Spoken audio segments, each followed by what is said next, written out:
diretora do Museu da Baronesa, Fabiane Moraes, presidente da Associação dos Amigos do Museu da Baronesa, Henrique Fetter, e o palestrante desta manhã, o senhor Oswaldo Antunes Maciel. Também gostaríamos de agradecer a presença da secretária municipal de Educação e Desporto, Adriane Silveira, presidente do Instituto Histórico e Geográfico de Pelotas e do Clube Caixeral de Pelotas, Vitor Hugo Siqueira, presidente do Instituto Lobo da Costa, Ângela Trepton Saper, gerente do Sesc Pelotas, Luiz Fernando Parada, representando o IFSU, a vice-reitora Veridiana Kroll Bosenbecker, alunos e professores da MF Ferreira Viana e comunidade em geral. De imediato, vamos às falas. Passamos a palavra para o presidente da Associação dos Amigos do Museu da Baronesa, Henrique Fetter.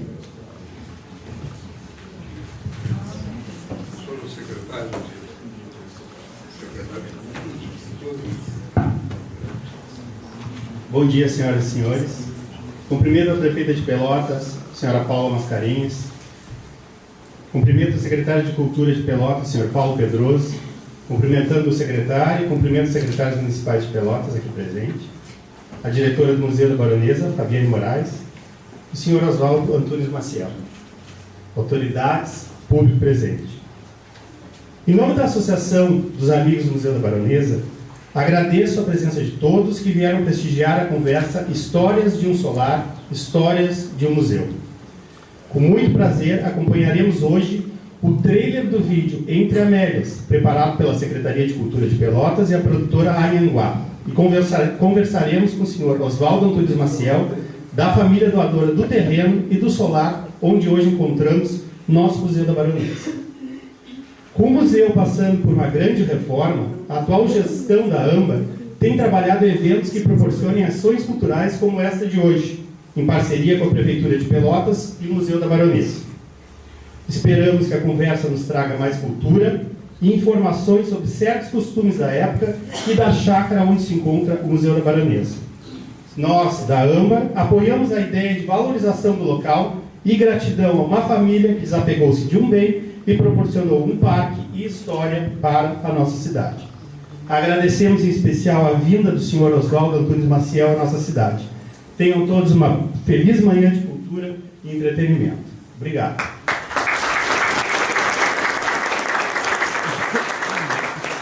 Também registrar a presença da secretária municipal da Gestão e Mobilidade Urbana, Carmen Vera Roig, e passar a palavra para a diretora do Museu da Baronesa, Fabiane Moraes. Bom dia a todos. Eu gostaria muito de agradecer imensamente a presença. Vou começar pelo senhor Oswaldo, por ter comprado a nossa ideia assim, desde o começo, lá no início do ano, quando, em uma proposta para esses 40 anos, a vinda dele, para nos contar um pouco como foi essa doação, que sentimentos envolveram essa doação, né? Afinal de contas é um bem de família, uma herança, com uma história, né, que a gente conhece pelo museu. Então, eu sou muito grata por tudo, por estar aqui, por ter uma plateia cheia. Vocês não imaginam o quanto é lindo ver o trabalho sendo bem aceito e bem recebido pela comunidade. Agradeço ao secretário, agradeço à prefeita Paula por confiar nessa equipe, por confiar em mim, confiar que esse museu tem muito ainda para dar, por nos apoiar, principalmente nos nossos projetos. Então, mais uma vez, muito obrigada a todos e tenhamos uma linda manhã.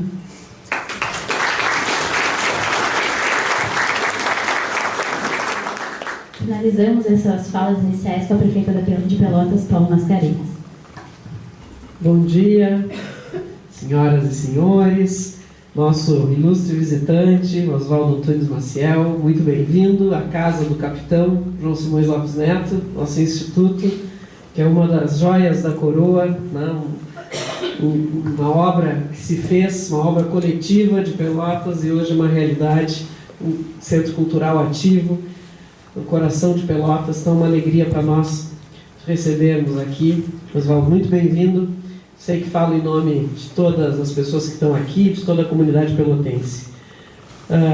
Quero cumprimentar a nossa diretora, também querida diretora do Museu da Baronesa, em nome da Fabiane, estender o meu cumprimento a toda a equipe do museu, cumprimentar o secretário Paulo Pedroso e, em nome dele, toda a nossa equipe de governo que está aqui, tem várias pessoas, nossa secretária Adriane, a secretária Carmen Vera, Sadi Saper, meu querido assessor especial, cumprimentar o Henrique Fetter, que é o presidente da AMBAR, dessa Associação de Amigos do Museu da Baronesa, que tanto bem tem feito para o nosso museu. Em nome do Henrique, quero que se sintam cumprimentados todos, né, aqueles que fizeram parte, fazem parte da AMBAR ao longo dessa história tão bonita que tem essa associação. Enfim, quero cumprimentar a primeira-dama da casa, aqui, a Regina Diniz, que está representando. O Carlos não está aqui, não, então...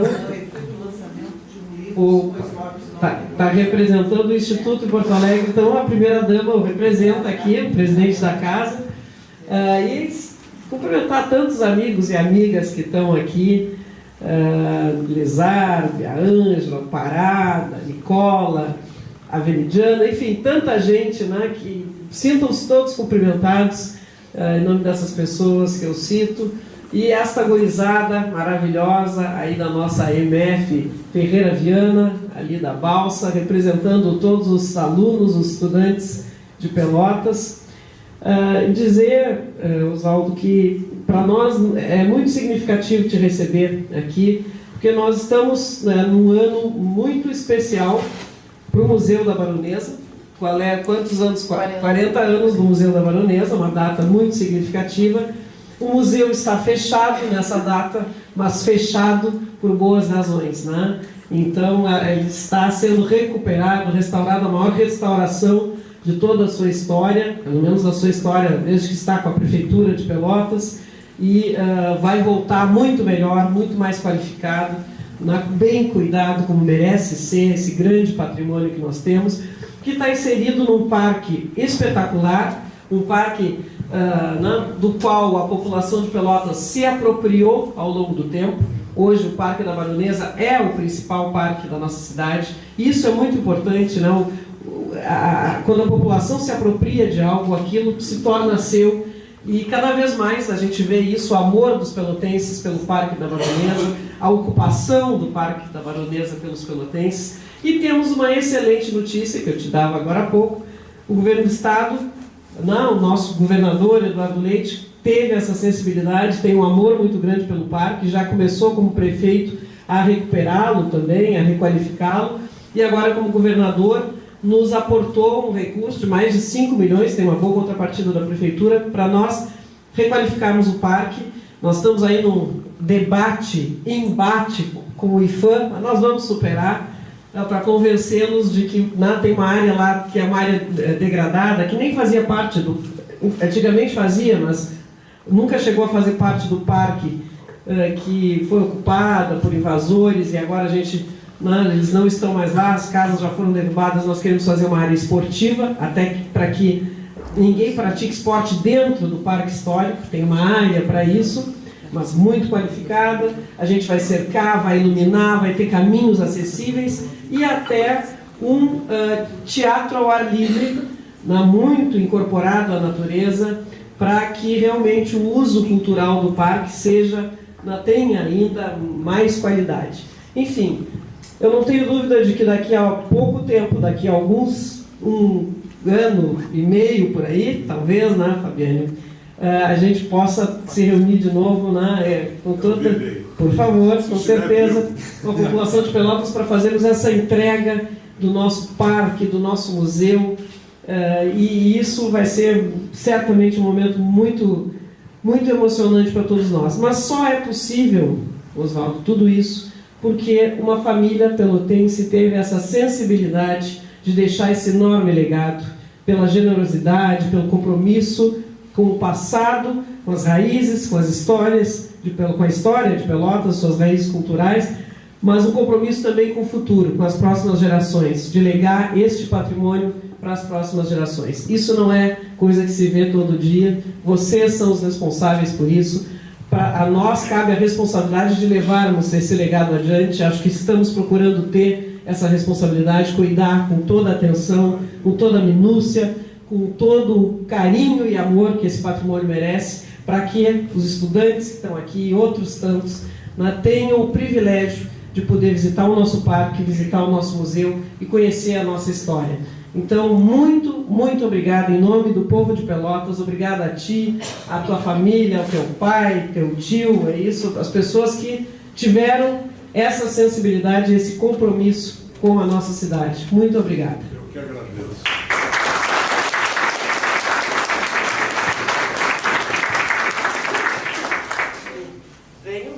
Vamos tirar uma foto aqui. Depois uma foto com o público.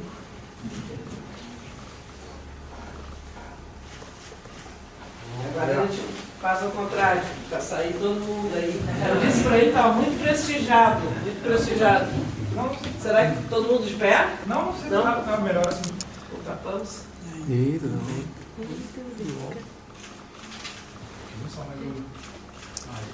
Muito bem.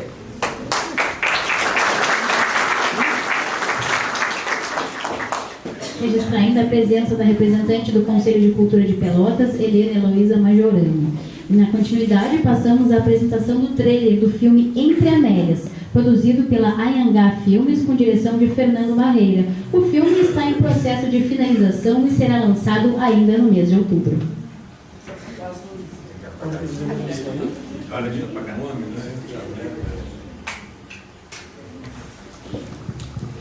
Amélia, ela era uma mãe, né, uma avó, né, uma mulher que ali na vida... E para darmos início, então, às conversas, né, e falar sobre suas vivências, chamamos o Osvaldo Antunes Maciel para que ocupe seu lugar aqui ao palco. Informamos que ao final de sua explanação, o microfone vai estar à disposição para os questionamentos. Bom, queria só dizer também que é uma ligação grande minha e da minha família com a família Simões Lopes. Uma grande ligação de amizade, e o Dr. Luiz Simões Lopes, que era o presidente da Fundação Getúlio Vargas, me convidou para ser membro do Conselho Diretor da Fundação Getúlio Vargas, onde eu fui por 12 anos, convivi com ele, foi um privilégio. Tenho amigos outros casaram, o Luiz Felipe, que é Simões Lopes por mãe, tem uma grande relação com a família. Bom, esse filme me emocionou, e o discurso da prefeita também. A gente não tem ideia, às vezes, o mérito da doação, vamos falar a verdade. Quem tinha a ligação enorme com a chácara, eu vinha algumas vezes de menino, tudo, mas era o papai que nasceu aqui, Rubens Antunes Maciel, o tio Mozart, irmão dele, todos tinham uma ligação grande, a tia Déia. Os doadores, na verdade, emocionalmente, foram Rubens, Déia, que em vida doou ao Rubens a parte dela, ela tinha um cesto. Eram 6 irmãos, então o papai ficou com 2 cestos da chácara. O tio Mozart, que era o filho que mais vinha, que adorava a chácara,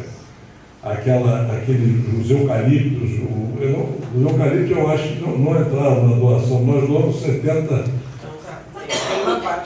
Nós doamos todo o parque, e tinha 30 mil metros que não cabia, nós ficamos com esse, mas ele plantava os eucaliptos e cortava, e os outros irmãos já tinham falecido, e os filhos precisavam não eram ricos, precisavam. Então, eu e meu irmão compramos dos outros. Então, 3 cestos foi o Leopoldo, meu irmão, que não veio, porque está com 95 anos, está em cadeira de roda já não podia viajar, mas eu sei que ele gostaria de estar aqui, e compramos dos outros irmãos do papai. Então, foi 2 cestos Rubens, 1 cesto Mozart e 1 cesto e meio, eu e meu irmão. E aí fizemos como eram pessoas idosas, fizemos uma empresa, Chácara da Baronesa, porque senão quando morresse algum era um problema jurídico. Mas o mérito da doação, vamos falar da doação, realmente, O papai, ele queria vir a Pelotas.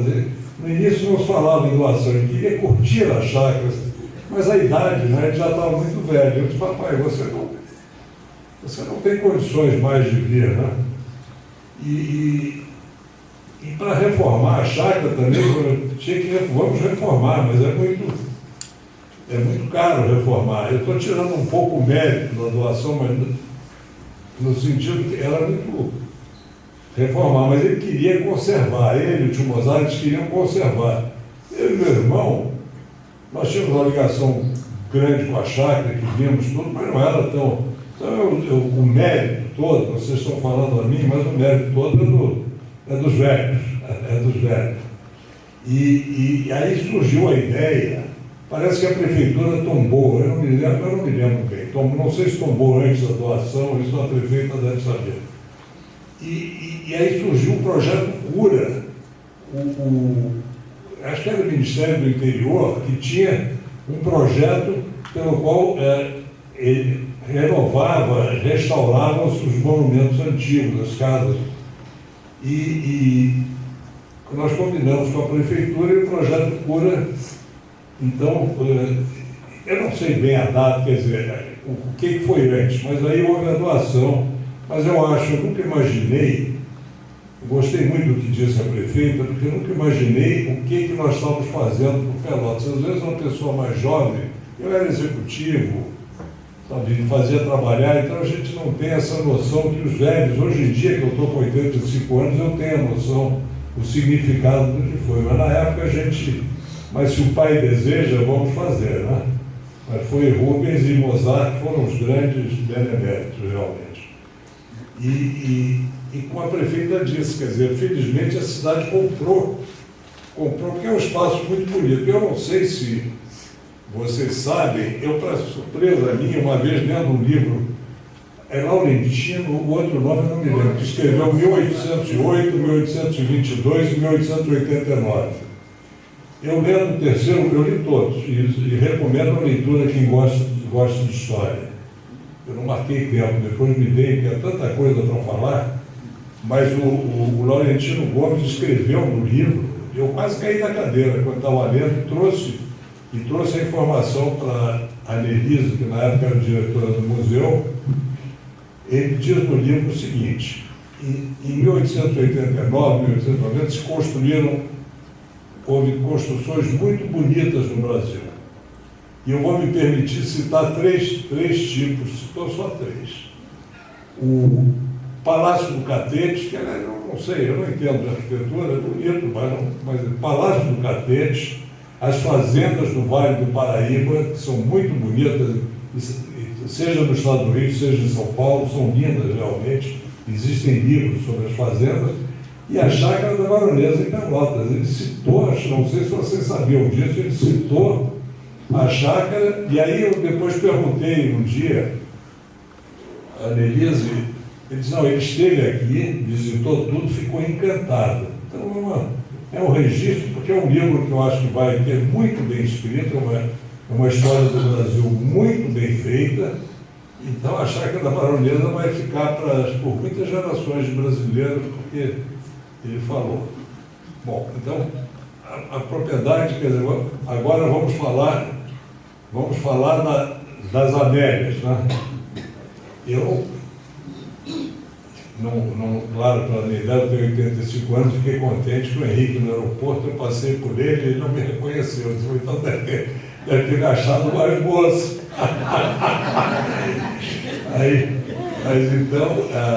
Mas a Baronesa realmente eu trouxe para a Fabiane cartas, trouxe algum material que eu tinha lá, porque eu acho que a gente passa, né, e o museu e a cultura fica. Né, seria um ato de egoísmo muito grande guardar as coisas e não distribuir. Se eu encontrar mais coisas, mas acho que não tem mais. Mas tudo que tiver, vamos trazer para o museu, porque vocês merecem. Eu queria dizer antes até de falar das Amélias, falar da Prefeitura de Pelotas. A Prefeitura, em todas as gestões, fez um trabalho muito bonito, porque conservou, valorizou.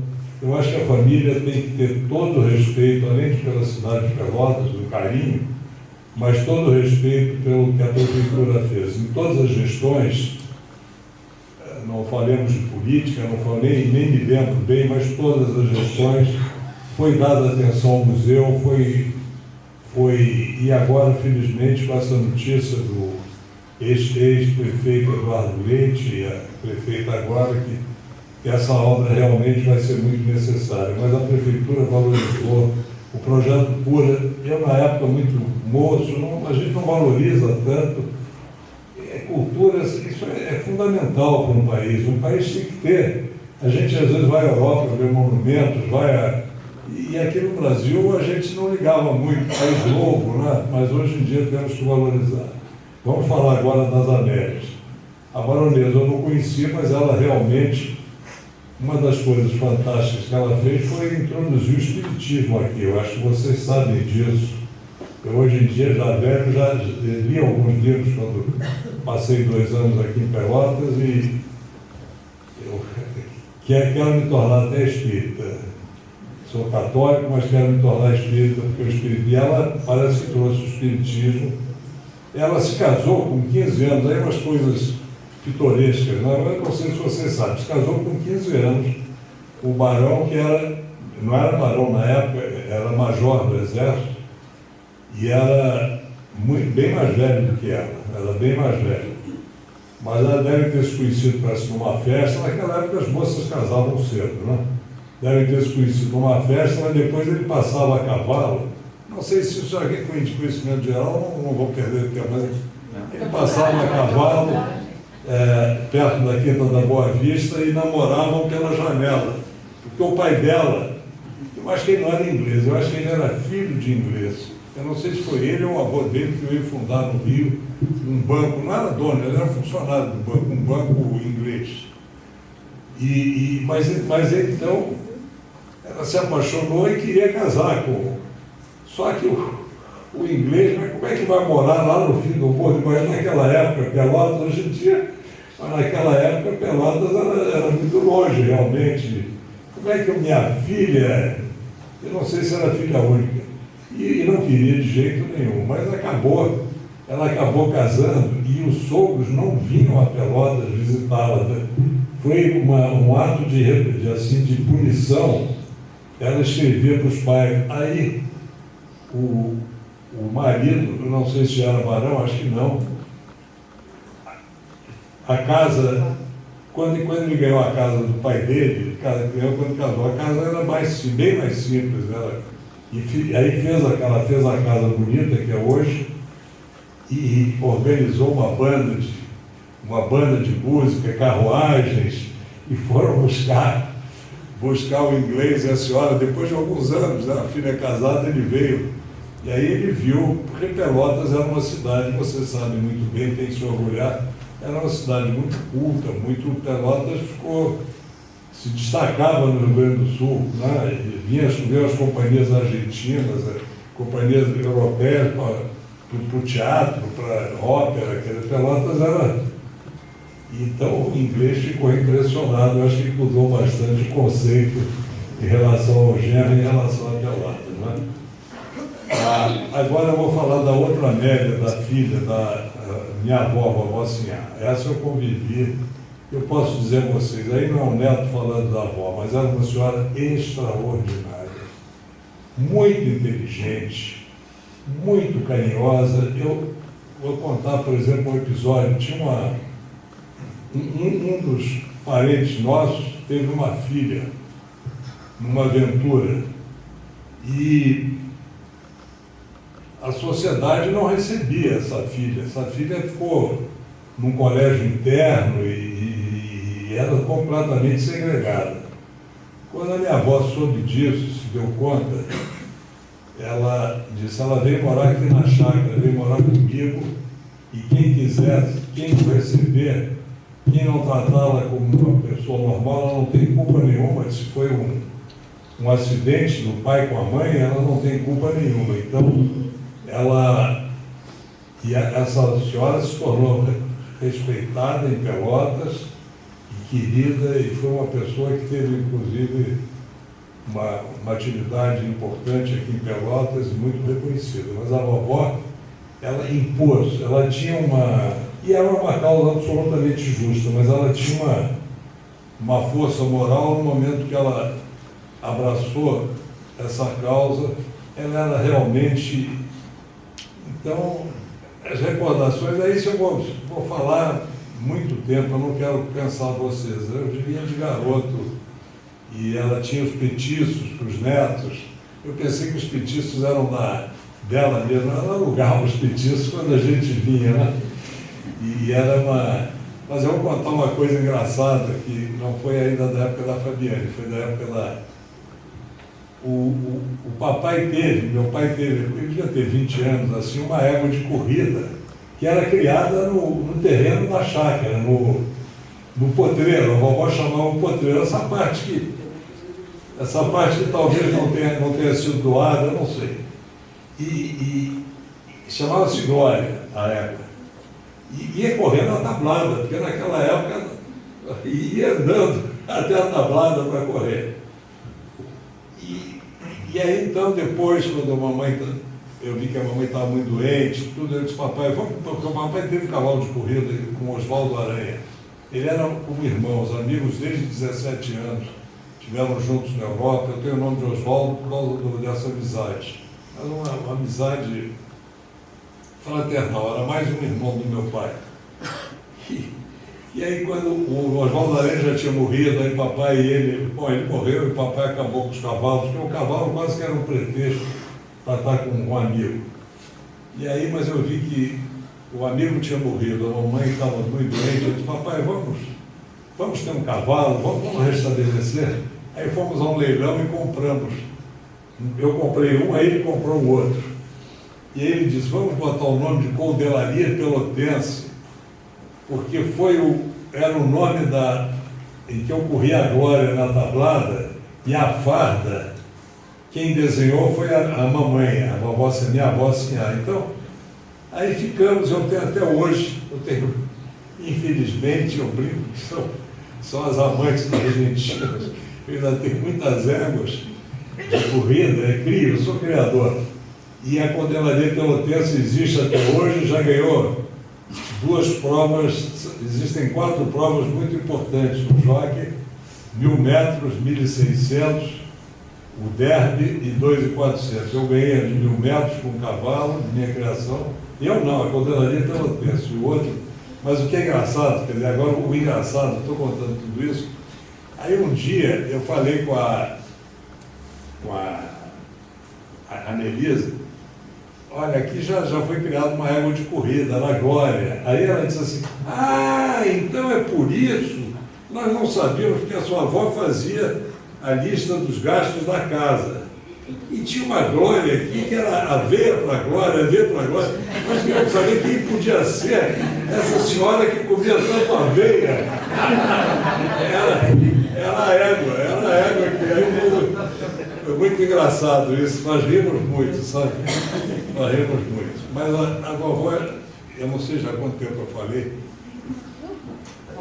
a vovó assim, ela é extraordinária realmente. Ela herdou da mãe, provavelmente, toda, e talvez tenha até superado. Ela tinha uma humanidade muito grande, uma sensibilidade social, ajudava muito. A baronesa também, eu li que ela fez muita caridade. Não é mais do que obrigação fazer caridade quando se pode, né?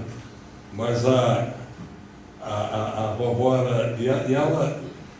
Tem algumas senhoras aqui, eu quando vinha mais, quando eu cheguei a morar aqui para salvar o condomínio e o bairro da Baronesa, porque se eu não viesse para cá e não pusesse dinheiro, que até eu não tinha, o negócio tinha quebrado. Porque nós fizemos uma coisa bonita demais, além da nossa força. Mas felizmente conseguimos cumprir, acabou, houve desconfiança, acharam que a gente estava levando dinheiro para o Rio, mas cumprimos. Mas enfim, eu me perdi um pouco agora. Mas a vovó, eu sentia os empregados, o carinho que tinham por ela, e a prefeita falou, acho que em certo momento, de um espaço, umas casas que havia, que foram derrubadas, né? Essas casas, eu acho que são as que eu estou imaginando, que eram na frente não da Ferreira Viana, da outra, do Miguel de Almeida. Na frente do Miguel de Almeida, eram casas que a minha avó doou para empregados. E o barão alforriou os escravos bem antes alguns anos antes e houve a baronesa fazia uma pressão em cima dele para alforriar também os das fazendas, né? As fazendas eram um problema, mas aí ele encontrou a solução. E é uma coisa que me preocupa muito, eu li esse livro, saiu há pouco tempo, é Laurentino Gomes, sobre escravidão, mas eu li o primeiro, mas agora saiu o segundo, porque uma coisa que me preocupa muito, e eu procurei ler o do Fernando Henrique Cardoso também, mas não encontrei, é o seguinte, porque uma coisa é abolir a escravatura, outra coisa, mas e aí, os escravos, Então, eu acho que a solução que eles deram aqui na nossa família, para que eu soube, pelo que eu li tudo, não sei se é verdade, mas é que eles deram emprego. Porque não adianta, liberta o escravo e o escravo vai para onde? Às vezes, quando eram maltratados, saíam das fazendas, não queriam ficar lá, porque eram maltratados. E iam para onde? Iam vagar pelas estradas, fizeram talvez aí os quilombos, mas é um problema. Essa é uma coisa social que eu quero ler, quero estudar, porque me preocupa muito. Uma coisa é libertar, tudo bem, liberta, mas e aí? E como é que emprego e como é que essas pessoas vão sobreviver, né? Porque bem ou mal o escravo era maltratado, tudo, mas tinha casa e comida, podia ser precário, mas tinha. No momento que aboliu, aqueles que eram maltratados saíram, né? Mas na família realmente ficaram isso eu lembro muito, muito carinho da Clara, eu acho que a Clara era filha de escravos, havia um sentimento muito bom, eu acho que era uma coisa boa também. Então, a vovó era uma pessoa, ela tinha, engraçado, depois pela idade, pela saúde, que o clima de Pelotas, você sabe, né? Hoje em dia está um dia lindo, mas ontem quando eu cheguei estava uma chuva danada, um vento, um frio.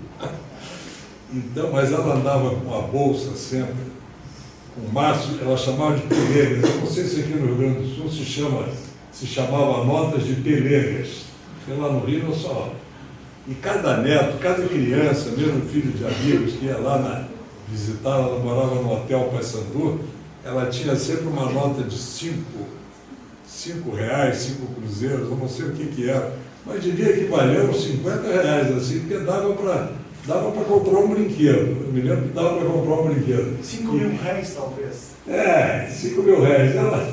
Ela tinha aquilo, porque ela cega já, ela tinha aquilo. E eu assisti uma coisa dela que me impressionou muito. Uma vez na casa da tia Zilda, a filha. Meu pai era o mais velho, a segunda era a Zilda. Era a Zilda e a Ideia era a caçula. Ia haver uma homenagem a ela. O ministro das Relações Exteriores ia otorgar a ela, parece que era a medalha da Maria Quitéria. Não sei se ela merecia, mas enfim, ele quis. E aí, o que me impressionou, ele fez um discurso muito bonito, e ela já com 90 anos, de repente aquela senhora de 90 anos se levantou, franziu a testa aqui, ficou vermelha, umas veias, fez um discurso que assim, eu era executivo, estava acostumado a inaugurações, acho que na época não é. Olha, eu fiquei de queixo caído, nunca imaginei que aquela senhora, naquela idade, podia ter aquela lucidez, aquela capacidade de falar, Mas é isso, eu não sei, agora acho que podia. Já tem muita coisa, a história da família, por que a família veio para o Rio Grande do Sul, por que a família ficou rica, tudo isso, né? Eles não eram, eu li em algum livro que um deles foi charqueador, não eram charqueadores, não. Eles eram fazendeiros. Na época se ganhava a terra, aí não sei, conta um pouquinho isso, eu não sei, mas a prefeitura, fica à vontade. A senhora conhece a... Está muito bom te ouvir. Por isso que eu estou ficando, mas eu vou sair. Tem que sair, Fique à sabe? vontade. Lembrando que o microfone está à disposição para quem quiser fazer questionamento para o senhor Oswaldo, é só nos comunicar aqui. Depois, se tiver tempo, eu conto um pouco a história. Por que a família veio, de onde Mas era. as perguntas vão fazer ele pensar em outra, lembrar de outras coisas, né? Essa água é minha, eu posso beber? Eu vou, então, vou lá. Mas a gente se revê. Muito obrigado, foi um prazer. Adorei te ouvir. Obrigada. Diga espero que seja governadora, não estou falando de política, mas eu soube que ele, quando se candidatou a governador, me disseram, não sei se é verdade, teve 90% dos votos em Pelotas. Teve no segundo turno. Ele disse, foi um carioca, amigo meu, eu nem sabia, eu fiquei encantado. É verdade. Mas um dia eu quero conhecê-lo, sem interesse político nenhum, como ser humano. Ele vai ter o maior prazer, Tá com bom, certeza. obrigado. Obrigado, querido. Vamos então às perguntas, é melhor. Eu estou à vontade, não tem pergunta indiscreta, né? Eu sou uma pessoa muito aberta, não vou contar vantagem, já disse que o mérito da doação não foi meu.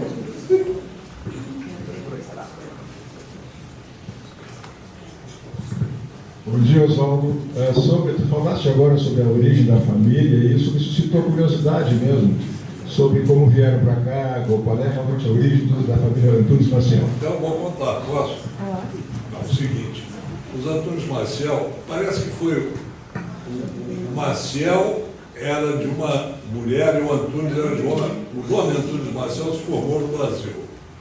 Eles eram de Viana do Castelo, parece, um deles. Existe lá o Solar Maciel. Parece que a origem é até francesa, porque o próprio emblema do barão tem a flor de lis. Mas o que houve foi o seguinte, eu vou falar mais. O que veio para o Rio Grande do Sul, porque antes foram bandeirantes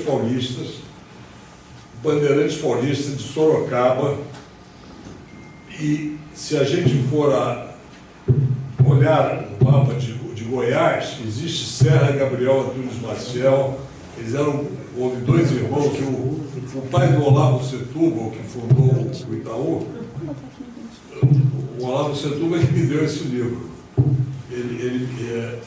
Paulo Setúbal escreveu Ouro de Cuiabá, ele tem os dois livros, e ele fala dos irmãos Antunes Maciel, eram bandeirantes. Bandeirantes tem gente que acha que eram bons, tem gente que acha que eram ruins, mas a bem da verdade, a extensão do território brasileiro, a dimensão se deve em grande parte ao trabalho dos bandeirantes, né? Mas isso lá no passado.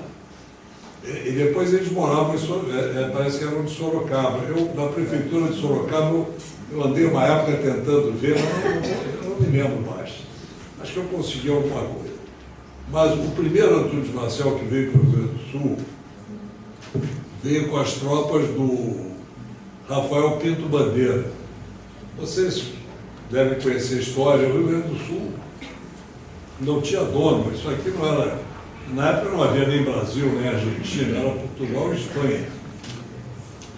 Com a unificação em 1580 e 1640 ficou mais fácil a unificação de Portugal e Espanha, mas isso foi posterior. Os castelhanos viviam invadindo aqui e nós invadimos as terras dele também. Mas em certo momento o governo português quis fazer a colônia de Sacramento. A colônia de Sacramento existe até hoje em dia Uruguai, vale a pena visitar, é uma beleza.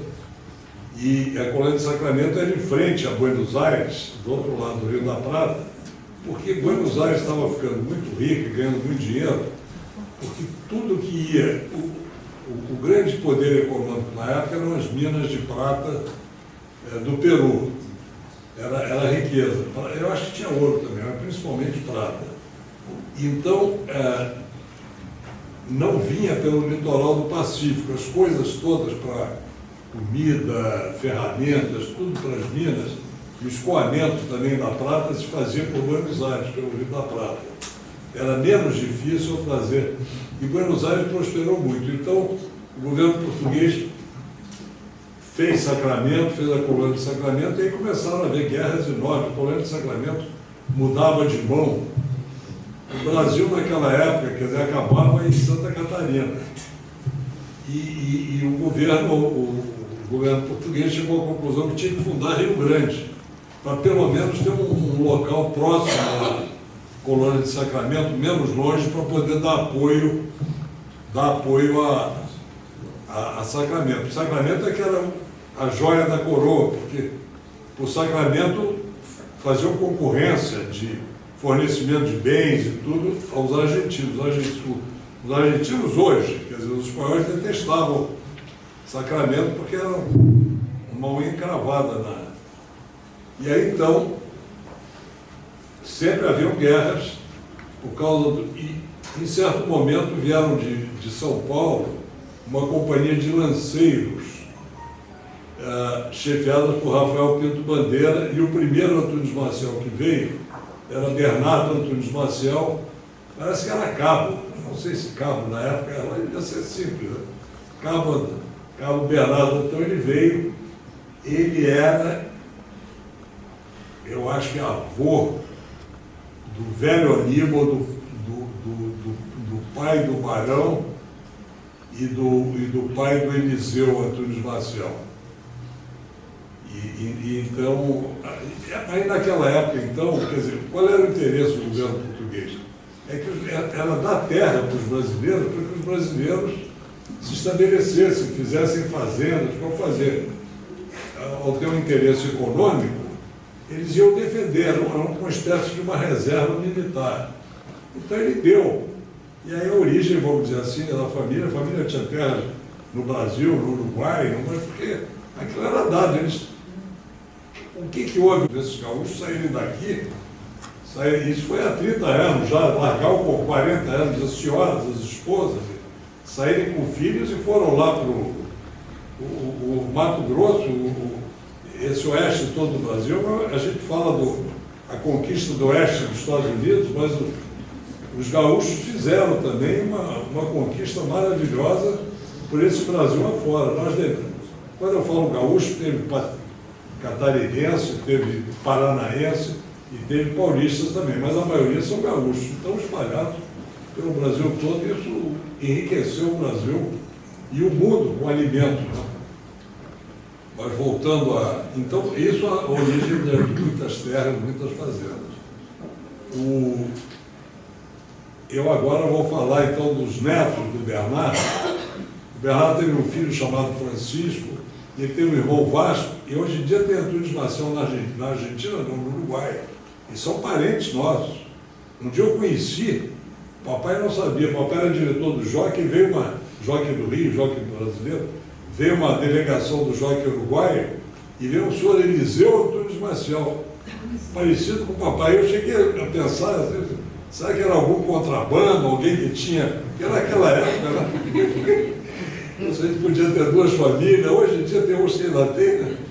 Então, mas não, era realmente um deles, porque não era Uruguai, era tudo, era uma terra só, né? Mas então, os dois irmãos, Eliseu foi o que a viúva dele doou a casa que deu origem à escola de agronomia Eliseu Maciel, né? Mas eles eram os dois irmãos. O coronel Aníbal, que é o pai do Barão, era mais violento, era um homem brabo. O papai disse que ele era tremendo, que depois ficou paralítico. Um dia eu sempre veio reclamar dele alguma coisa, dizer desaforo, ele disse assim: chega mais perto, eu sou surdo, chega mais perto. Quando ele chegou, ele estava com uma manta na cadeira de roda, tirou o revólver e deu de rebenque no camarada, porque o cara estava ofendendo ele, porque achando que esse velho está na cadeira de roda, né? Mas o Eliseu parece que era mais... E os meus pais, meu pai seria Antunes Maciel, porque o Barão era filho do Aníbal, e o vovô Lorival era filho do Eliseu. Não, mas peraí, tem uma diferença de geração. Eu sei que eles eram primos em segundo grau. A dona Sinhá, a vovó Sinhá, com o vovô Lorival, eles eram primos. Então, papai, isso em cavalo de corrida se chama inbreeding. Quando tem Mas felizmente não nasceu ninguém, o que é até perigoso, mas em dois, quando era já mais longe, né? Então era isso. Mas, bom, então existem Antunes Maciel em Goiás, e existem também, para minha surpresa, uma vez uma neta minha estava reformando uma casinha em Petrópolis, e o construtor da casa era Antunes Maciel. Aí eu disse, mas pergunta se foi um Antunes que casou com um Maciel, porque às vezes podia casar. Porque Maciel tem muitos, e Antunes tem muitos. Mas não, aí era Antunes Maciel já de família, do interior do Paraná. Mas eu posso imaginar o seguinte, que naquela época, os primeiros, as tropas de bula, o Brasil, a bula era o caminhão daquela época. E no Rio Grande do Sul tinha muita mula, já da época até dos padres como é o nome das missões. Das missões, né? Quando destruíram as missões, aquele cavalo, bolo, então, e tinha uma barbaridade. Então o pessoal levava e saía do Rio Grande do Sul, levava para Sorocaba. E de Sorocaba elas iam para as Minas, porque era um caminhão. Na época eram as mulas, porque as mulas andam naquele terreno ruim, terreno montanhoso. E foi isso. Então vai ver que esse ramo aí, eu até tenho vontade de conhecer. Esse ramo é de alguém que deixou. Esse aí eu não sei. E tem também muitos no Uruguai, em Rivera. Mas aí é do ramo uruguaio. É do ramo, tem Antunes Maciel no Uruguai. Vamos ver outras perguntas, porque eu me estendi demais nessa, né? Gostaria de fazer uma pergunta. Como se deu essa doação? Como deu-se essa doação da família para a prefeitura? Como ocorreu? Houve alguma divisão da família? Alguém não queria doar? Como foi? A ideia inicial que eu falei, não era doar, era até papai queria. Ele queria, um dia acho que doaria, porque é velho, mas ele queria morar, queria, eu disse, papai, você é da sua idade, então. Acho que não sei se a prefeitura tinha tombado também. E aí então, eu não sei como é que surgiu a ideia, mas só pode ter sido os velhos.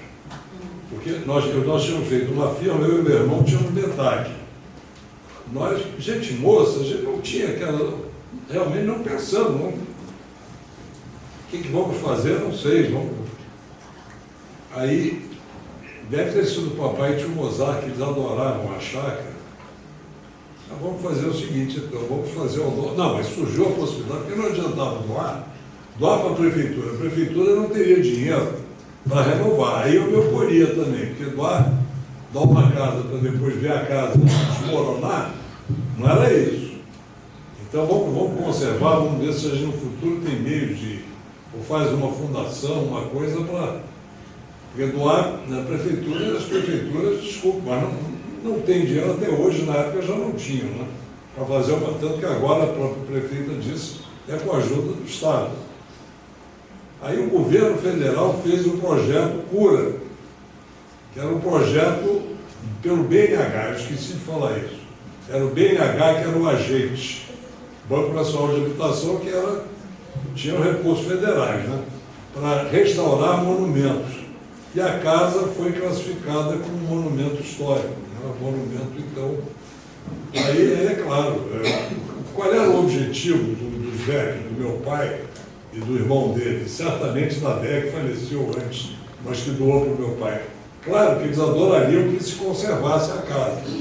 A casa ficava para cima. Surgiu a possibilidade de conservar a casa, então era óbvio que, claro, que também o projeto Cura só faria um aporte, não ia fazer um aporte se a casa fosse particular, nossa, não ia fazer.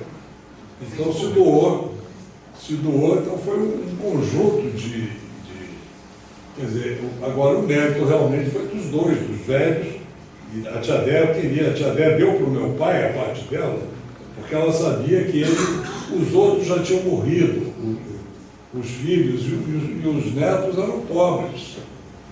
E nós não podíamos forçá-los, quer dizer, se falasse, eu acho que eles concordariam até, mas até não era justo, né? Porque eles precisavam daquilo para eles. Então nós avaliamos, não me lembro como é que foi, e compramos. Eu e meu irmão compramos a parte deles e aí fizemos uma empresa e fizemos a doação. Foi isso. Mais algum questionamento do seu Oswaldo? O Henrique me mandou muitas perguntas que ele achava que iam fazer. Eu posso até tirar aqui no celular, porque são coisas interessantes realmente, Henrique. Seu Oswaldo, bom, por mim, eu acho que por mim, pela maioria dos que aqui estão presentes, nós ficaríamos de ouvido com muito prazer até o meio-dia, 1h. Está muito boa essa conversa. É mais uma lembrança e uma reminiscência que tem a ver com a família.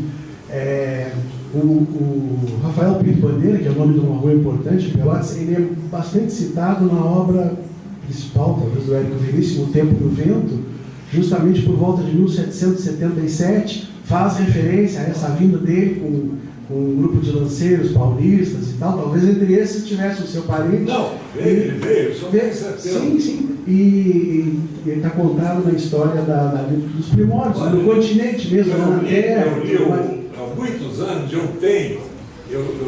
no Monquelar, eu gosto muito de livros usados, eu gosto de ler. E eu comprei novamente, e tenho lá na minha. Então, agora que o senhor me falou, eu vou reler. A gente não tem tempo, são 3, mas é uma beleza. A velha Bibiana, começa a velha Bibiana se balançando na cadeira de balanço e o vento. Nós tivemos um filme gravado em Pelotas, inclusive. Nós tivemos um filme gravado em Pelotas. Eu vi o filme também, é uma beleza. E na minissérie Tempo e o Vento, passada há uns anos atrás aí pela Globo, o Pinto Bandeira é representado pelo Lima Duarte e aparece em vários capítulos da... E eu sou assinante da Netflix, parece que a Netflix tem, ou na Globo. Está na Netflix. Isso aí. A Netflix tem, eu vou ver de novo. O senhor está me dando um prazer enorme. E a reminiscência que eu queria fazer é, por volta da metade dos anos 70, eu trabalhava na sucursal aqui da Companhia Caldas Júnior, do Dr. Bruno Caldas, também um grande turfista. Grande, rosa e preto. Isso. E mandaram uma pauta de Porto Alegre para fazer uma entrevista com o Dr. Mozart, que estava visitando aqui. Ele era o mais apaixonado. Isso.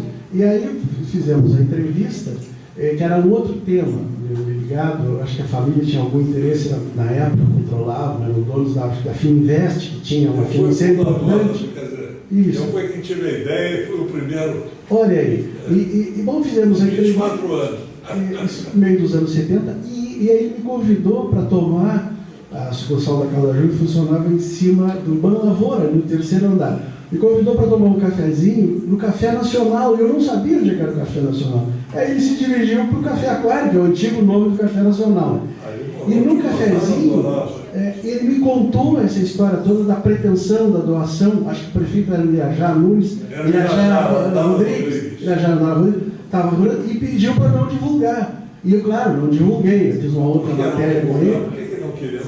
Não, porque ainda estava sendo gestado, estava sendo... E eu fiquei com vontade de contar a história, que eu imagino, em primeiro lugar, olha, Museu da Baronesa, mas não contei nada, né? Ele é um dos que queria doar. Ele era um homem agradabilíssimo, assim, um gentleman, e uma pessoa realmente muito simpática. E eu me lembro que ele envergava um paletó de linho 120, muito bem vestido, elegante e tal, com daquelas roupas de linho que não se via mais no meio dos anos 70. Eu me lembro dele de bombacha, sem camisa, muito branco, morando no Rio, mas muito branco, pelotense, né? Como gostar de praia. E com lenha, machado, rachando lenha. Fizeram umas perguntas aqui que eu posso... Perguntas interessantes, curiosas. Vamos ver. Agora vai surgir. Bom dia, Oswaldo. Uma alegria e um prazer te reencontrar em Pelotas. Você é Maria da Graça? Sou. Eu sou bom fisionomista e a gente não se vê há muitos anos. Não nos vemos há muitos anos. Oswaldo, eu queria perguntar o seguinte: ao lado da chácara, houve em algum momento o Asilo Bom Pastor. Eu esqueci de falar isso, falar toda. E que eram irmãs que tinham vindo da França. Belgas, não, francesas. Elas eram belgas. E o primeiro lugar, a primeira cidade onde elas vieram foi justamente Pelotas. Depois foram para Porto Alegre, onde até hoje tem o presídio Madre Pelletier. Eu quero saber quando foi que a família comprou as terras que eram do Asilo Bom Pastor e por quê?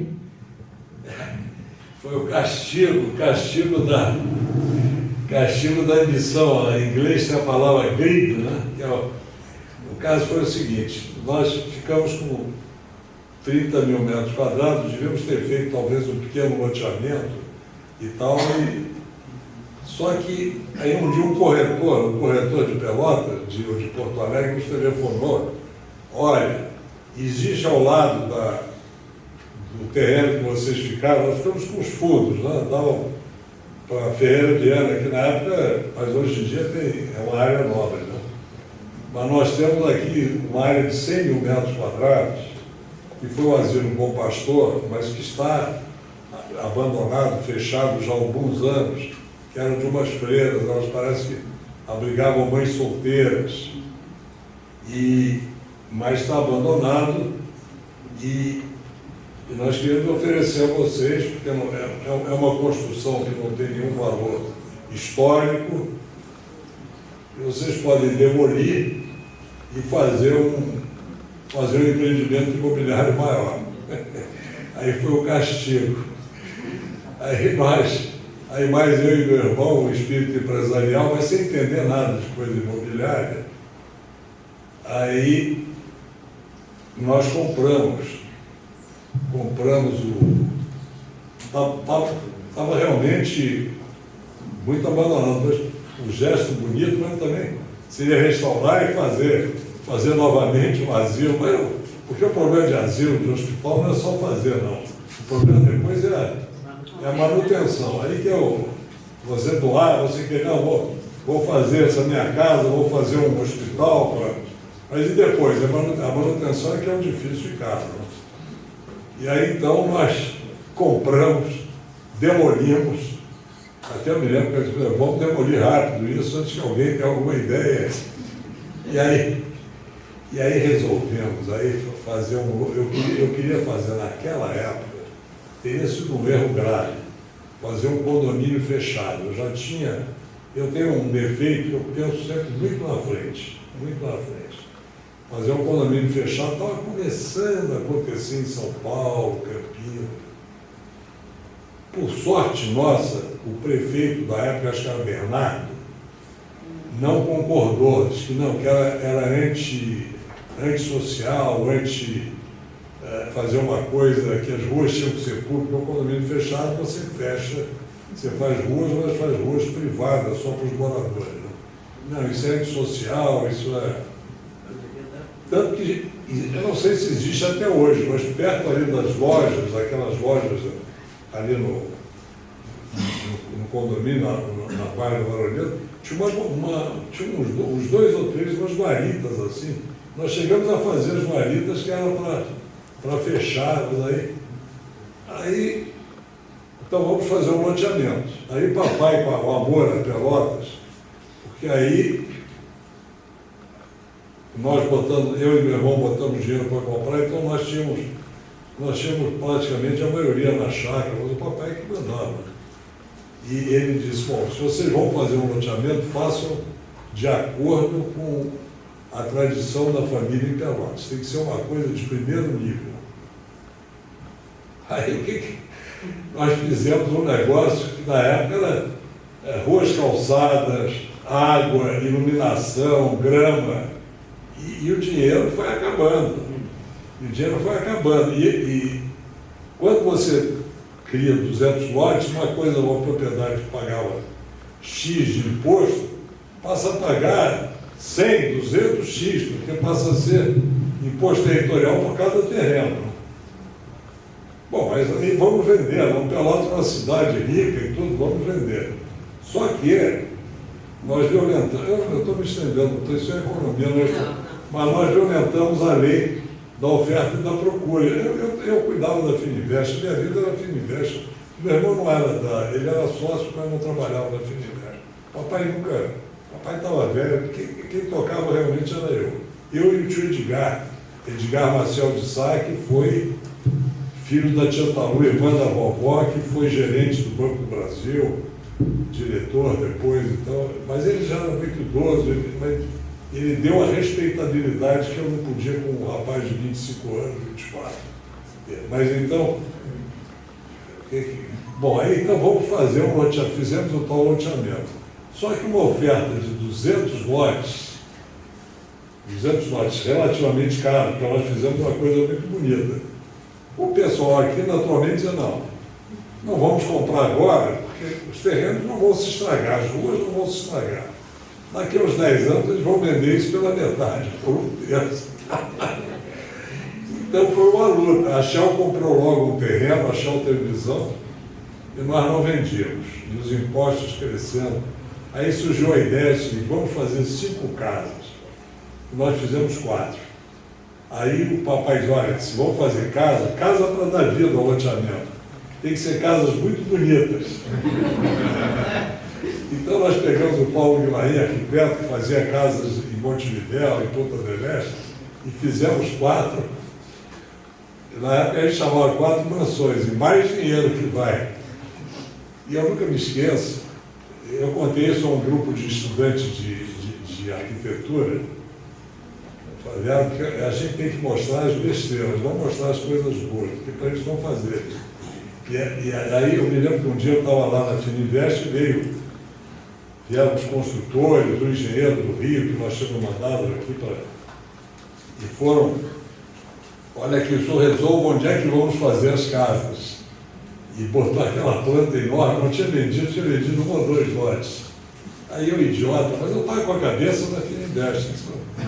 Então põe uma aqui, uma lá e uma no meio. Só que, na hora eu não me dei conta, a distância era enorme.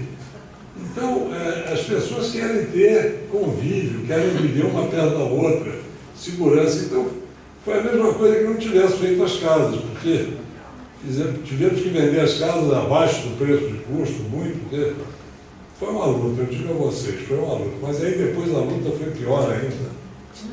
Outra coisa errada que fizemos também, aí todo quem faz loteamento reserva, tem o osso e tem o filé mignon. Guarda o filé mignon para o fim e procura vender os terrenos. Nós deixamos vendeu melhor, e ficamos com o osso. Aí ficou o osso, mas o que vai se fazer com isso? Ninguém comprava. Aí foi aos poucos, mas demorou muito, perdemos muito dinheiro. A chácara só não quebrou, porque eu botei muito dinheiro, meu irmão botou, mas depois só eu, e eu vim morar aqui. Se eu não viesse morar aqui, a chácara quebrava. Mas só para aí ficou esse osso.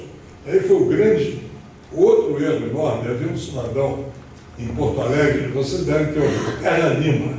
Ele era um craque de loteamento. Ele fazia uma casa ou 2, só que ele fazia loteamento, condomínios fechados, de 10 casas. Depois eu aprendi isso. Ele ia morar e vendia uma delas para um amigo, um grande médico, abaixo do custo até, para ter popularidade, para o negócio se tornar moda, sair na coluna social. E nós fizemos um projeto de 30 casas. Hoje em dia é o Vivendas da Baronesa, 30 casas, com piscina externa, piscina interna,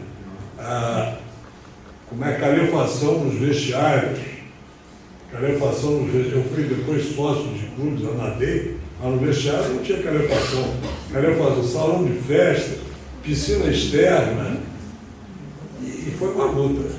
A quadra na época era quadras de Pádua, depois os moradores no início foi quadra de tênis. Nós não sabemos da moda de Pádua, fizemos quadra de tênis, uma só, aí depois veio a moda de Pádua, tivemos que transformar. Olha, foi um sofrimento tremendo, mas graças a Deus entregamos tudo, cumprimos, Eu acho que ninguém sabe isso que foi, mas olha, foi uma odisseia, entendeu?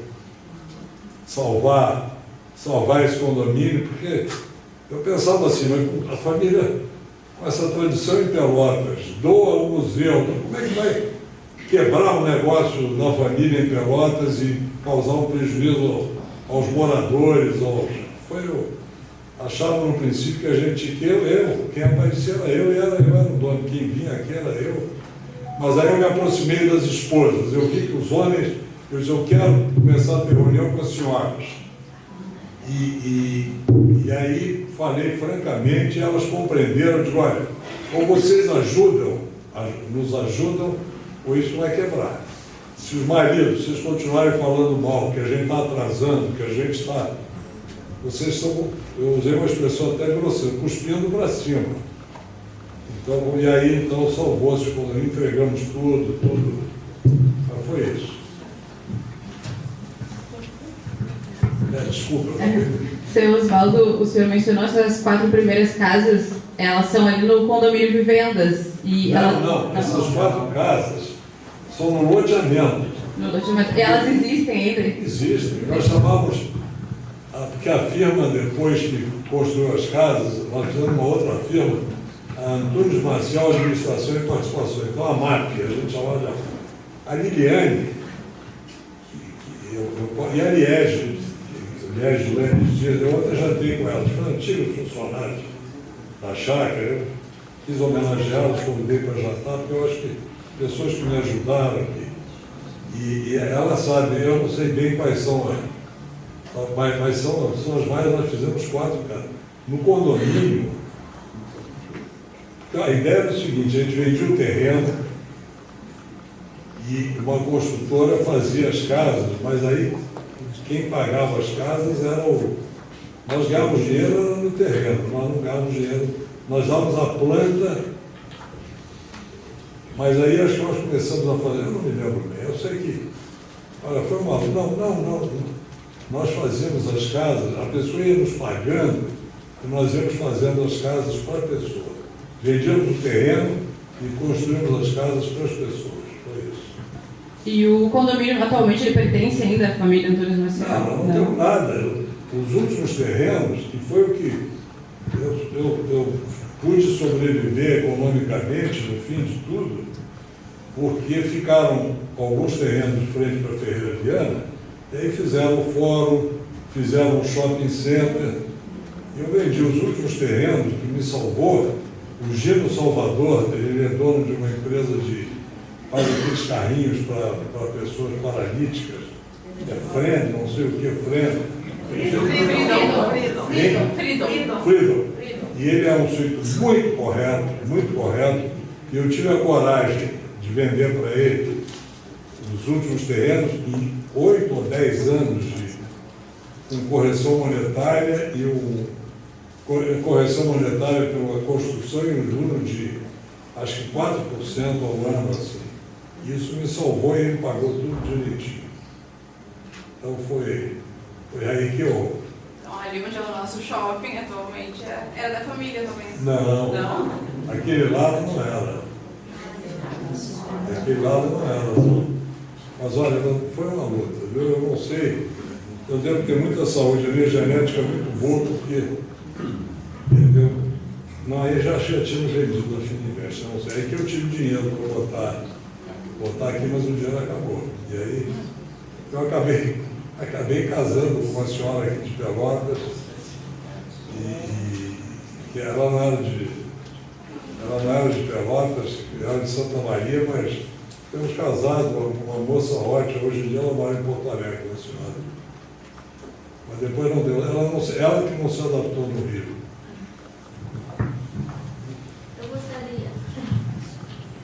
Bom dia para o senhor, estou adorando. Que bom. Eu sou historiadora, mas eu digo que fatos históricos estão aí em todos os livros.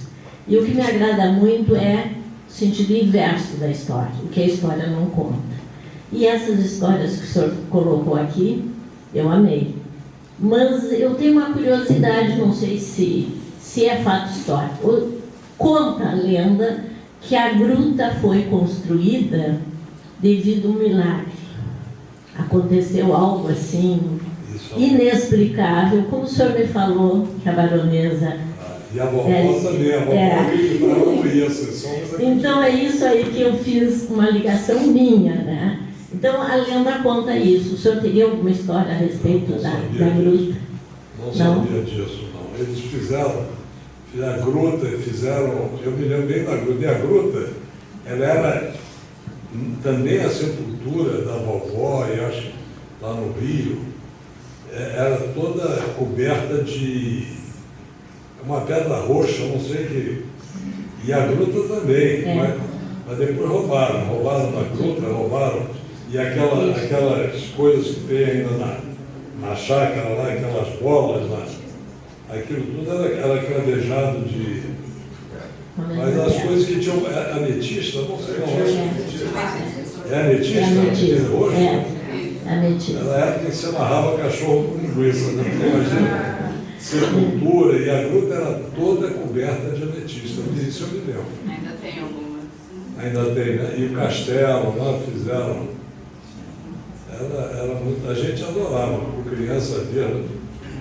No início se vinha para Pelotas do Rio de navio. Eu não sei como é que era o nome dos navios da companhia. O Ita, eu acho que é para o Nordeste, os navios que vinham para o Sul, mas era uma coisa assim. Mas eu já vim de avião. Eram uns aviões pequenininhos, mas eu já vim de avião. E sobre o primeiro filme que foi feito aqui em Pelotas, não Ângela, foi feito isso, eu não tenho conhecimento. Não, eles pediram autorização, eu não sei bem. Nós demos, naturalmente, foi com a Eliane Lage, né? E Alberto Ruschel. Eu tinha até vontade de rever esse filme, eu vi há muito tempo, há muitos anos. Eu não sei se alguém sabe, uma coisa que vocês podiam pesquisar era justamente onde é que está esse livro, onde é que está esse filme. No YouTube e no canal do museu tem. A gente resgatou o filme e ele tem. A gente tem ele no canal. Tem o filme todo? Todo, tá na íntegra. É só entrar no canal do YouTube do Museu da Baronesa que tem lá. Eu sou analfabeto de computação, mas eu vou entrar. Nem sabia que o museu tinha canal no YouTube. Eu vou lhe mandar o link. Vou lhe mandar o link pelo WhatsApp. Ah, manda, mas poxa, olha, eu estou hoje aprendendo aqui uma opção de coisas, né? Vou reler o livro, é o livro do Hélio Veríssimo, o que mais? Surgiu mais uma outra coisa que eu não sabia. O canal do Oswaldo sobre o filme, ainda na gestão da Denise, como diretora do museu, ela promoveu um evento que passou o filme numa tela. E aí ela ofereceu saquinhos de pipoca. Foi uma tarde encantadora no museu. E o filme passou, ela tinha o filme mesmo, porque não era no YouTube, é só perguntar para ela. Eu queria também fazer uma referência ao filme muito injusto. Eu elogiei a prefeitura, eu tenho que fazer um elogio muito grande, muito respeitoso, à Associação dos Amigos do Museu da Baronesa, que é uma coisa que ajudou muito, e uma figura que eu acho que tem que ser lembrada, uma pessoa por quem eu tenho o maior respeito e carinho, é a Antonia Berchon, uma pessoa que foi realmente, eu acho que talvez ela tenha sido a pessoa que teve a ideia de fazer a Associação dos Amigos, né? A Antonia era uma pessoa de um... Houve uma missa dela no Rio, eu soube por acaso, e fui, a Maria Rita ficou muito grata, porque eu tinha por ela uma admiração enorme. Desde menino, o papai falava na Antonia Berchon, assim como elogiando a inteligência, as atitudes e a beleza dela. E era muito bonita, realmente. Mais moça que o papai, bem mais moça. Bom, eu gostaria de falar, que eu acho que já estamos quase encerrando, em nome do Carlos, presidente do Instituto, em meu nome, cumprimentá-lo por essa manhã maravilhosa. Eu, como sou historiadora, também me encanto em ouvir as histórias, aquelas que não estão nos livros, né? São contadas por aquelas pessoas que vivenciaram determinadas coisas. Então, quero cumprimentar. A senhora é historiadora, qual é a sua graça? Eu sou Carmen Regina Diniz. Hein? Carmen Regina Diniz. Tá? Prazer. Eu fui 29 anos professora de História da Arte da nossa universidade aqui. Agora estou aposentada. E o Carlos é o presidente atual deste instituto. E ele não está aqui porque teve esse compromisso em Porto Alegre, mas desejou maior sucesso. Está bem representado. E realmente está sendo muito agradável essa manhã. E eu também tenho uma coisa que eu vou te dizer. O Lopes Pelotense era o presidente da fundação. Não, já tinha sido, já tinha falecido. Mas eu sugeri o seguinte, a Fundação Getúlio Vargas fazer uma doação de equipamentos, porque quando eu visitei, eu vi que havia uma senhora bem idosa, já que era o arquivo da fundação. Eu não me lembro mais dessa. Na verdade, a biblioteca, ela não é uma fundação, ela é uma pessoa jurídica de direito privado. Pois é, exatamente. Não, eu falei fundação, o que eu falei foi fundação. Mas eu sabia, foi uma obra linda a Biblioteca de Pelotas, o prédio é bonito, ela está muito bem instalada. Eu uma vez que pedi jornais antigos, e me deram os jornais de 1945, eu disse, nessa época eu já lia jornal. Eu quero ver os primeiros. Mas quero lhe dizer que atualmente a biblioteca está... Ela está fechada? Não. Eu quero ver se na terça-feira eu volto, eu quero ver se vou lá. Um grupo de pessoas conseguimos a biblioteca hoje, vou lhe dizer que é uma referência estadual, se não for nacional. E ela está informatizada? Toda informatizada. Mas eu queria justamente que a fundação, eu não me lembro o que houve. Eu acho que eu escrevi uma carta para vocês. Não foi ainda. O senhor escreveu para o Fernando Lessa Freitas. Eu fui presidente depois da época do Fernando. Mas a senhora sabe que eu escrevi, Sei. Eu escrevi uma carta dizendo, olha, eu sou diretor da Fundação Getúlio. Não era diretor, é conselho diretor, mas está acima dos diretores. Sou do conselho diretor, e eu acho, pela tradição, a ligação que existe entre Pelotas, pelo Luiz Simões Lopes, é quem fundou a fundação. Ele fundou a fundação, teve a ideia de fundar. E foi uma grande coisa porque organizou a burocracia do governo, porque burocracia em excesso é ruim, mas falta de burocracia também é um desastre. Né? E ele teve esse grande mérito de criar a Fundação Getúlio Vargas, que foi a primeira escola de formação de funcionários públicos. Foi assim que eu então escrevi essa carta, dizendo que como eu estava lá, que eu poderia conseguir doações, não que eu ia conseguir a fundação na época, nessa época eu não tinha dinheiro, mas quem era acionista da Fininvest era uma seguradora espanhola chamada Mafre, que era muito maior que o Bradesco, e o presidente da Mafre se tornou grande amigo meu, e ele era um sujeito extraordinário. Eu era a pessoa de confiança dele no Brasil e me pedia cada abacaxi, mas eu resolvia. E então eu tinha certeza, a Mafre nadando em dinheiro, tinha a Fundação Mafre, que eu teria podido ajudar muito a biblioteca, mas eu não senti, não sei o que foi, né? Eu a época não lembro, mas depois quero lhe dizer bem rápido, porque isso não é o assunto, mas a biblioteca foi toda restaurada. Colosso. Bom, mas existia na biblioteca, por isso que eu falei, negócio de arte, uns quadros pintados pela minha avó. Isso. Ainda estão lá, né? Estão lá. Isso é possível, eu não sei se o museu sabe, que podia talvez tirar uma fotografia, não sei, e botar lá. O pessoal do museu já providenciou. E outra coisa é o seguinte, eu estou lutando, eu tenho uma filha, chama-se Amélia, a minha filha mais velha, e ela nasceu no dia da vovó Sinhá, 6 de janeiro. E ela tem um quadro da minha avó, que é da dona, que foi enfim, não é a baronesa, a filha, né? E ela tem um quadro que é uma beleza, mas um quadro pintado por um grande pintor que é uma beleza. E eu fui cantando ela para doar o quadro para o museu. Quando o museu agora terminar a obra, eu vou trazê-la. Eu trouxe ela há pouco tempo ao Pelotas, mas o museu estava fechado. Eu vou trazê-la e vou. Aí nós vamos dar um aperto. Não, porque ela diz o seguinte, não, eu quero doar. Mas eu quero doar quando eu morrer, porque os filhos não vão dar valor. E ela tem o quadro, ela tem uma casa bonita, ela tem o quadro com todo destaque lá. Mas eu acho que o quadro pertence à cidade de Pelotas, ao museu. Então ela vai. E existe um outro quadro da minha mãe era uruguaia, Papai era maragato, revolucionário, foi ajudante de ordem do Assis Brasil, o velho Assis Brasil. Não, ajudante de ordem, cabeça 80, do general Zé Caneto, o velho Zé Caneto, que ele falava.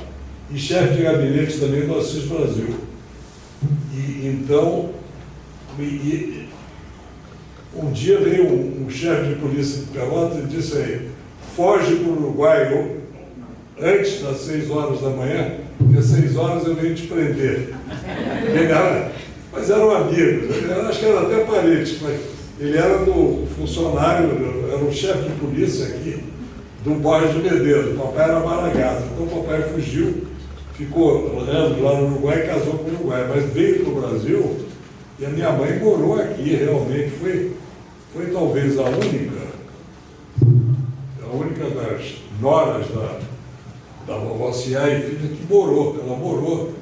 E ela dizia que era um frio horrível, que as paredes suavam. E o Uruguai, porque no Uruguai Montevidéu é frio também, né? Mas então tem um quadro lindo também da minha mãe. Esse quadro já está doado para o museu. Ele era da minha irmã, a minha irmã faleceu. E eu tenho um filho o Arnaldo, ele tem muita ligação com coisa de família, com o museu. E até eu disse eu ia dizer a Lizardo, disse a Fabiane que ele vem em janeiro, podia trazer o quadro. Mas eu não sei se vale a pena, né, Fabiane? Tem que ver se tem condições de... Ele já quer dar, eu tenho medo, de repente, ele morre, e aí os filhos não querem dar, eu acho melhor trazer. Mas tem que guardar.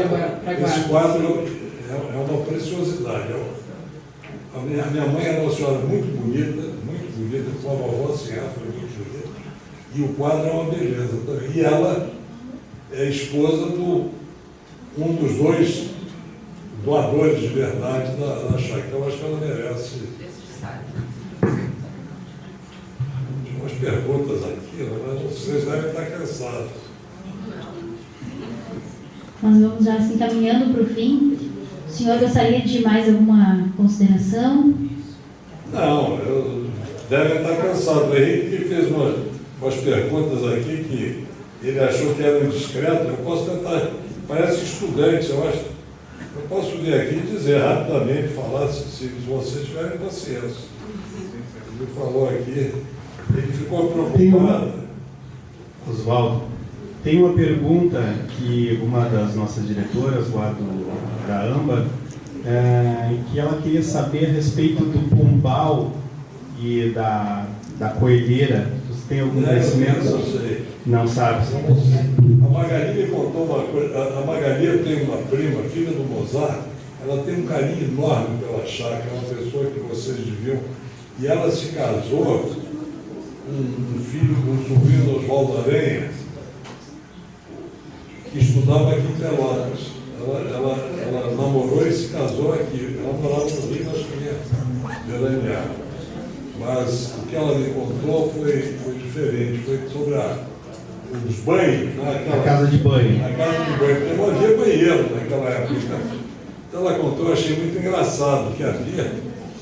Uma vez veio toda a família, se juntaram todos, nós nem sei como é que couberam todos na chácara, vieram todos. Isso não foi da minha época, não, mas antigo. Bom, que ainda se tomava banho na casa de banhos ainda. Então disse que foi uma fila, o pessoal botou cadeiras, e que tinham livros, e que os livros iam passando de mão em mão, porque cada um demorava, sei lá, 15 minutos no banho, então era uma fila para tomar banho. Esse é o problema naquela época de... A chácara era usada para veraneio, né? Apenas. Não. A vovó morou na chácara há muitos anos, não. Papai morou, não. A Déia morou, não.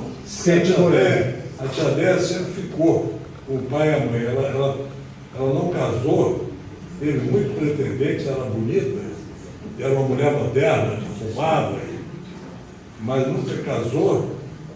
Ela tinha paixão pelo pai, para cuidar do pai, sempre morou. Quando morreu o pai, ela continuou morando com a mãe, e quando morreu a mãe, ela foi morar, a minha mãe gostava muito dela, e ela foi morar no nosso, eu já acho que ela estava casada, ela foi morar no nosso apartamento, E ela deu justamente a parte dela na chácara para o papai, acho que em gratidão de tê-la acolhido. Ela morou lá há alguns anos. E aí eu pude conviver com ela mais. Era muito. Mas então não, o pessoal morou. Não, e todos eles, os meus tios, todos criados, todos nasceram.